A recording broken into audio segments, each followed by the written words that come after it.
Hi, my name is Katie Holmes, and I'm an occupational therapist and a certified aging in place specialist.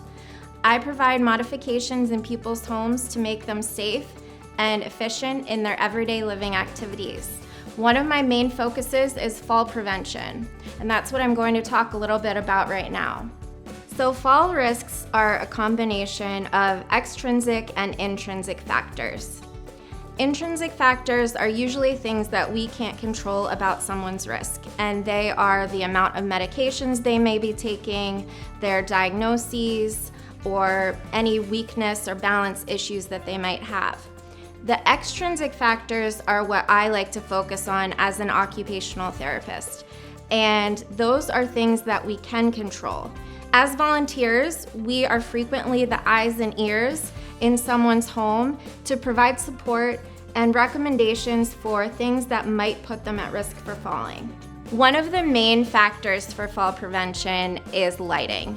If somebody doesn't have adequate lighting, enough lighting for getting in and out of their door, to unlock it, getting out off of their porch or down to the walkway to your car, then that can put them at risk for falls, because if you can't see something, you don't know if you're going to trip or slip or fall.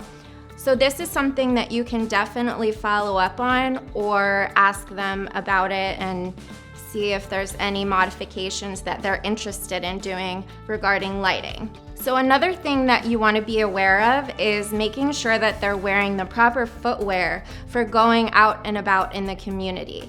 You want to make sure that they don't forget to change out of their slippers into regular shoes or are wearing sandals or something that don't fit securely on their feet. What I recommend is that the riders are wearing a closed-toed, closed-heeled, rubber-soled shoe that provides a lot of support when they're walking in the community.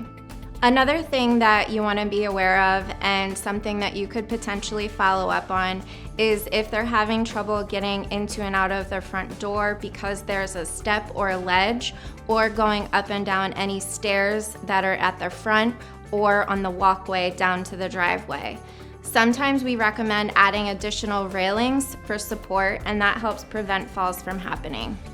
Some of your riders might need an assistive device for walking, and that might include a cane, a rolling walker, or a rollator. These are items that help support their balance, and they need them for walking. You want to make sure that they are in good repair, meaning that they're not falling apart, that if they have rubber tips on the bottom, they aren't worn out. These are definitely things that you should follow up on if you notice them in your riders. So another thing to keep in mind when you're helping someone or watching them walk to and from your car is making sure that the walking pathway is clear of any bushes, debris, that there aren't cracks or broken bricks or concrete in the walking path, because that can put them at risk for tripping and falling. And that's definitely something that you want to note to follow up on.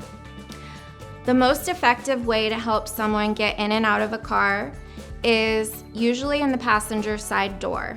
You want to open the door and scoot the seat all the way back. This leaves the most amount of room for legs. After that, you want to have someone back up to the seat of the car. Reach back for the seat or the dashboard and slowly sit down into the seat. After they're sitting is when they should swing their legs over to completely get in the right position and ready to drive. In helping someone get out of the car, there are things that you can use that help them to stand up. One of them is called a handy cane, and this is actually a really helpful tool for anyone, because it also has a seatbelt cutter and a glass breaker if you're ever in an accident or a situation where you might need it. What you do is you insert it into the side of the car door, and it acts as like an arm handle to help someone push up from the car. So for getting out of the car, you use the opposite steps, meaning you want them to swing their legs over to the edge of the seat first, and then from there have them stand up. You don't want them to be pulling on their walker or the car door to help stand up because those are not stable surfaces. So you want to try to have them use either the seat, the dashboard, or a handy cane to push themselves up to stand. It can help informing them to shift their body weight forward. This helps someone propel forward to stand up easier. One of the things that I tell a lot of my clients is focus on getting your nose over your toes. Some of your riders might need either physical or cognitive assistance to get in and out of the car. What I mean by cognitive assistance is cues that help them sequence the steps. They might have difficulty with that due to a mild form of dementia or after a stroke. So what you can do to be supportive is help them initiate and follow each sequence of steps that they need to know in order to safely get in and out of the car. So the reason that these factors are all things that you should account for when you're helping clients is because if someone has one fall, they're more at risk for having another fall. And we want to prevent that from happening to keep them thriving in the community as long as they can.